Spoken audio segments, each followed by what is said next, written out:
Eu sou Manuel Carvalho e este é o P24. Fazer 1000 km com uma carga de 9 minutos. A China mais à frente nos carros elétricos. 我们这个拿着条上的记呢今天咱们来到了比亚迪闪春深圳的长春实测，接下来我们就一睹真相。它上面是一个滑轮的设计，你看如果车停得远一点的话，你看只要轻轻动一下就可以了。 Não se espante com este som, nós traduzimos. É uma peça publicitária a festejar mais um salto da China na liderança da mobilidade elétrica mundial. A BYD apresentou uma bateria que em 9 minutos pode ser carregada para permitir uma viagem de 1000 km. Os que naturalmente se assustam com o cenário das grandes filas de carros elétricos nas estações de serviço nos dias de maior tráfego podem respirar de alívio. Em pouco mais tempo do que se gasta a encher um depósito de gasolina, em breve poderá ser possível carregar uma bateria e viajar de Caminha a Tavira sem ter o incómodo de parar por falta de energia. O novo paradigma da BYD reforça a vanguarda da China na indústria dos carros elétricos, como aliás acontece em outros segmentos das energias renováveis. Note-se, não estamos a falar da liderança de uma indústria menor, como aconteceu nos primórdios da fábrica do mundo, com materiais baratos e de duvidosa qualidade. Estamos sim a falar de uma das mais importantes indústrias do mundo que, desde o princípio deste ano, passou para o controle da China. A BYD já ultrapassou as vendas da Tesla e é hoje o maior construtor mundial de carros elétricos. Pelo preço, nem tanto. Os especialistas reconhecem que os chineses são os donos da melhor e mais avançada tecnologia. Tudo terá começado em 2007, há menos de 20 anos, portanto, sob a égide do ministro Van Gang, um engenheiro formado na Alemanha que se tornou ministro da Ciência e do Comércio. Em 2010, a China tinha um plano em marcha que envolveu quantidades gigantes de dinheiro público. O acesso a matérias-primas e a existência de redes complexas de abastecimento e mão de obra qualificada fizeram o resto. Em meia dúzia de anos, a China bateu aos pontos a Europa e os Estados Unidos e dispõe de hoje de uma ampla vantagem nesta indústria crucial. O anúncio da nova bateria da BYD é disso prova cabal. O que aconteceu e o que podemos esperar desta reconfirmação da liderança chinesa? Vamos fazer perguntas destas a Sérgio Magno, jornalista especializado em tecnologia e editor da secção Enter no Público. Este é o P24, o seu dia começa aqui. Viva Sérgio Magno, em primeiro lugar, muito obrigado por vires ao P24, ainda por cima falar sobre um tema que tu tens acompanhado muito proximamente e, aliás, sobre o qual publicaste por estes dias uma notícia que, enfim, eu que sou um leigo nessas matérias, mas parece-me ser muito surpreendente e reveladora. Ou seja, tu noticiaste que a marca japonesa BYD apresentou, portanto, um novo modelo de bateria que carrega até aos 97% em 9 minutos. Primeira pergunta que eu gostava de te colocar para discutir e, portanto, levar ao conhecimento dos nossos ouvintes e leitores chegou o momento de poder dizer que os carros elétricos deixaram de ter qualquer desvantagem competitiva em relação aos carros de combustão. Olá a todos, obrigado pelo convite. Eu, como utilizador de carros elétricos há muitos anos, já considero que assim é há algum tempo. Obviamente, algumas desvantagens terão sempre, não há nenhuma tecnologia perfeita, mas de facto o maior, se calhar, além do preço, que ainda continua a ser um fator que afasta as pessoas dos carros elétricos, o outro fator tem a ver com a velocidade de carregamento e esse de facto está a ser resolvido muito rapidamente.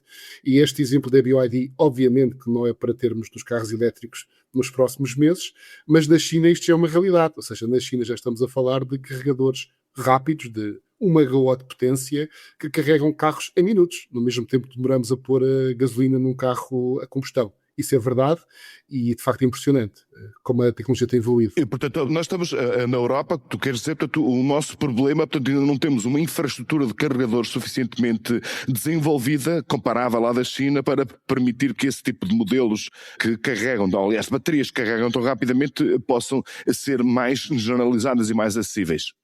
Até porque aqui há uma questão importante que tem a ver com o marketing. Portanto, obviamente que a BYD gosta de apresentar estas velocidades de carregamento, embora isto no dia-a-dia a não ser para utilizações específicas. Por exemplo, na China temos uma realidade muito diferente, onde há autocarros de um curso, caminhões elétricos, não é? Mas para um veículo automóvel típico, há aqui uma questão que é ponderar a potência de carregamento com a infraestrutura. E às tantas não faz sentido, se calhar, termos carregadores de vários megawatts para ganhar alguns minutos, não é, de carregamento, em vez de esperar 5 minutos, para se calhar é melhor esperarmos 10 e termos uma infraestrutura que seja mais racional, porque isto levanta problemas.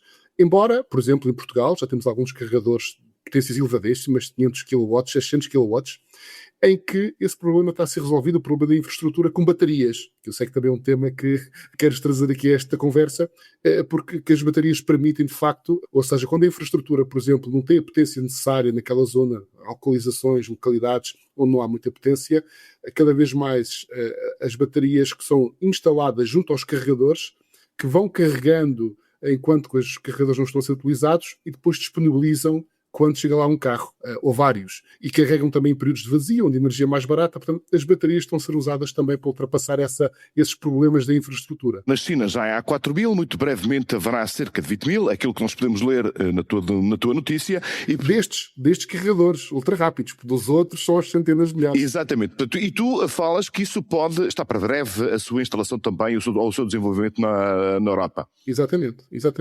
Nós, como referi, já temos carregadores acima dos 500 kW, portanto estamos a falar de metade da potência máxima, mas para quem não está muito por dentro desta questão dos carros elétricos, os carros elétricos, como o nosso telemóvel, não carregam sempre à mesma velocidade, não é?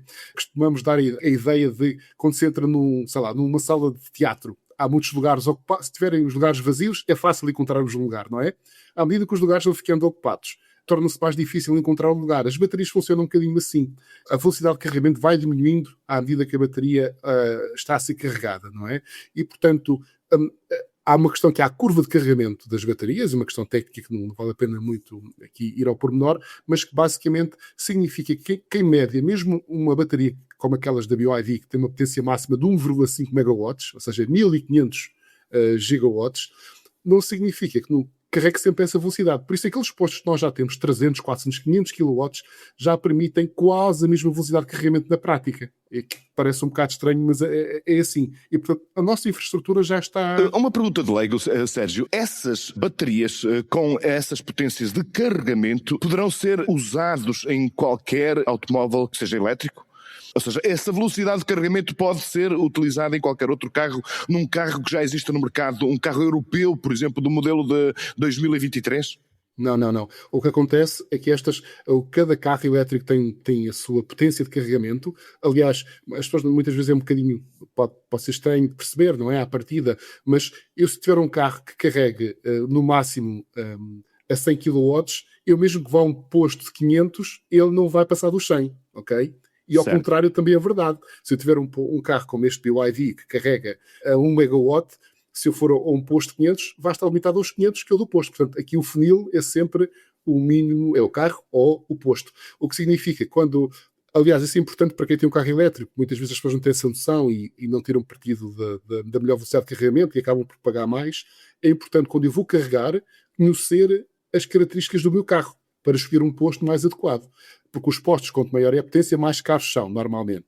E se o meu carro não consegue aproveitar a potência daquele posto, então mais vale a pena ligar um posto ao lado que é mais barato e assim poupar algum dinheiro, já que o tempo de carregamento vai ser o mesmo. Portanto, não é porque vamos instalar agora um posto de 500, de 1 megawatt, vamos poder carregar os carros atuais mais rapidamente. Isso não é assim. Uhum. Como é que se explica que a China tenha conquistado este estatuto de vanguarda de uma forma tão notória na mobilidade elétrica num período de tempo tão curto? Porque, enfim, nós, corrijo-me se eu estiver errado, mas se recuássemos 5 anos, diríamos, portanto, que o cutting edge, ou seja, a vanguarda das vanguardas da tecnologia da mobilidade elétrica, estaria em companhias norte-americanas, essencialmente. É verdade. A questão aqui, eu acho que a China é relativamente fácil de explicar. Eu diria aqui 3, 4 pilares fundamentais. As matérias-primas. As pessoas podem ter uma noção, mas a China, por exemplo, controla mais de 90% do lítio, cobalto e grafite a nível global, que são alguns dos componentes mais importantes. Componentes importantes das baterias, em concreto. Para a produção das baterias. Portanto, matérias-primas controlam, não só no país deles, mas com aquisições que a indústria chinesa foi fazendo, por exemplo, em África, foi conseguindo comprar essas minas, essas matérias-primas, esses materiais raros. A cadeia de valor, A China começou com um processo de eletrificação. Nós temos muita ideia de uma China de há 10 anos, 15 anos, poluída, com uma indústria ultrapassada. Quem visita a China, eu visito a China com alguma regularidade, por razões profissionais, sabe que não é assim. Neste momento, a China sozinha instala mais painéis solares que todo o resto do mundo. Portanto, eles estão a eletrificar a indústria muito rapidamente e isso cria uma cadeia de valor. Portanto, das matérias-primas, a cadeia de valor, a capacidade industrial, acho que toda a gente conhece, da China, e também, e isso às vezes é desvalorizado, a ciência, a inovação. Por exemplo, na capacidade industrial, basta dizer que são duas empresas, a CATL e a BYD, que nós falávamos há pouco. A CATL é o maior produtor de baterias do mundo, mas só estas duas empresas, salvo erro, os números variam um pouco em função da fonte, mas só estas duas empresas têm mais de 50% da produção de baterias no mundo. Só duas. Ok? E estamos a falar de um valor de mercado que em 2026 está estimado em qualquer coisa como 80 e qualquer coisa mil milhões de euros que esta produção gera. Portanto, a China, como obviamente é um novo player, começou do zero, entre aspas. Nós temos a indústria tradicional automóvel, dos Estados Unidos também, e portanto há uma tendência das empresas tentarem manter o seu negócio o mais possível. A China não tinha nada a perder, portanto tinha tudo a ganhar com a eletrificação e com estes pilares que eu referi, rapidamente estão a evoluir. E mesmo na Europa, nós temos aqui alguns casos, por exemplo, nós temos a questão da União Europeia que criou um regulamento para limitar a dependência de fornecedores que tenham mais de 40% do mercado, não é? Um regulamento chamado, acho eu, da aceleração industrial, salvo erro, o que está a levar algumas empresas chinesas a montar fábricas de baterias cá na Europa. A CATL, a tal maior produtor do mundo, há pouco tempo abriu na Hungria uma fábrica gigante com capacidade para produzir 40 gigawatts-hora para servir sobretudo as marcas alemãs, a Mercedes, o grupo Volkswagen. Temos também Portugal, a gigafábrica da Calbo em Sines, que há de produzir qualquer coisa como 15 gigawatts-hora, portanto, mas é interessante, há poucos tempos estive na Inglaterra para a abertura de uma fábrica de baterias que vai fornecer sobretudo a Nissan, que também é de um grupo chinês. Portanto, mesmo as fábricas que estão a ser montadas na Europa são de capital chinês e não ao chinês, que é muito importante, porque quando nós vamos lá ver essas fábricas, os engenheiros que estão a controlar a fábrica, quem instalou a fábrica são chineses, e a inovação está lá. Não é apenas mão de obra, mas é também, portanto, lá está a tecnologia.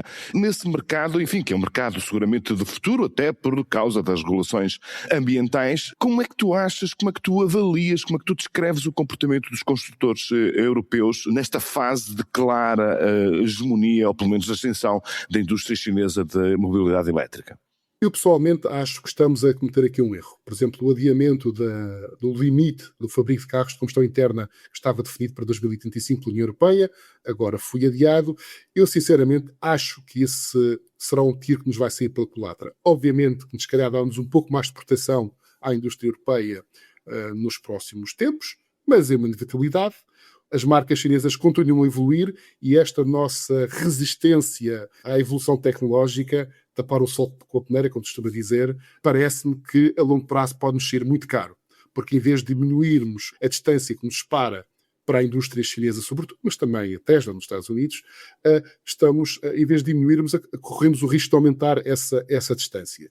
E, portanto, obviamente que aqui vamos ficar um bocadinho na mão das empresas chinesas. Obviamente que a China também tem tido assim, uma política de maior abertura. Por exemplo, ainda recentemente o governo chinês anunciou que vai acabar com os apoios à evolução das baterias. Querem que a indústria chinesa consiga competir sobretudo pelo custo de produção e pela inovação tecnológica. E sobre a inovação tecnológica, um exemplo, o Holy Grail, que se fala das baterias, o santo grau das baterias, que são as baterias de estado sólido, que a gente fala que vai revolucionar a indústria, só os chineses estão a liderar. Ainda este ano deveremos ter carros chineses já com baterias de estado sólido, que ainda é uma miragem completa para os fabricantes europeus, e o que se vê na Europa. E qual é a diferença entre uma e outra? Sim, as baterias que atualmente existem têm sobretudo, não quero ser muito técnico, mas vamos simplificando, o que no positivo e o negativo das baterias é um eletrolito que é estado líquido. Portanto, e é esse eletrolito que pode criar problemas de durabilidade das baterias, de temperaturas excessivas que podem levar àqueles incêndios. As baterias de estado sólido, o que nos prometem é uma duração praticamente para o infinito, portanto, décadas de duração, carregamentos muito mais rápidos e a longo prazo também menos custos de produção e também muito mais sustentáveis, porque utilizam menos matérias-primas raras. Portanto, sua maior sustentabilidade ambiental também será melhor. E, portanto, apesar de nós ainda termos inovação na Europa, temos, por exemplo, a doutora Helena Braga, que já foi premiada internacionalmente pelo desenvolvimento que fez, da investigação que fez nas baterias de estado sólido, e essa é portuguesa, inclusivamente, mas a verdade é que a indústria chinesa está, mais uma vez, a pegar nesta tecnologia e está na linha da frente. E já este ano vamos ter provavelmente carros com baterias com esta tecnologia. Chineses, naturalmente. Portanto, nos próximos anos, o futuro da mobilidade elétrica, mesmo no mercado europeu, será seguramente chinês. Sim, não temos forma, porque, aliás, mesmo com grandes investimentos, e alguns estão prometidos para a Europa, aquilo uma aposta forte da União Europeia, também em Portugal, até esta questão agora que se está a viver do Irão, nós queremos eletrificar a indústria, queremos diminuir a dependência do petróleo, obviamente, a indústria, os transportes, toda a mobilidade, mas a verdade é que neste momento é totalmente impossível, e eu posso dizer isto com alguma segurança, produzir uma bateria sem ter um componente, um fornecedor chinês. Mesmo que a gente queira, não se consegue, porque eles têm, de facto, a cadeia de valor completamente controlada, as matérias-primas, como eu disse ainda há pouco, e o know-how. O know-how é muito vindo da China. Sérgio Magno, muitíssimo obrigado por ter estado connosco no P24. Foi um prazer ter-te aqui. Até breve. Foi um prazer, obrigado. Segura! Cantando! Mama África, a minha mãe é mãe solteira. Há 30 anos, o paraibano Chico César, um estranho na alta roda da música popular brasileira, lançou um disco surpreendente. Chamava-se Aos Vivos e resultava de uma gravação quase a solo. Passaram pelo palco apenas Lenin e Lenny Gordin na Sala Guilmar de Novaes, em São Paulo. Nesse concerto, combinavam-se os ritmos do Nordeste do Brasil com baladas nostálgicas, poemas imaginosos com batidas sincopadas numa síntese original e sedutora. Chico César teve de pagar a gravação do seu bolso para depois a vender à editora Vela. O disco, porém, e entretanto, tornou-se um sucesso, em especial o tema Mama África.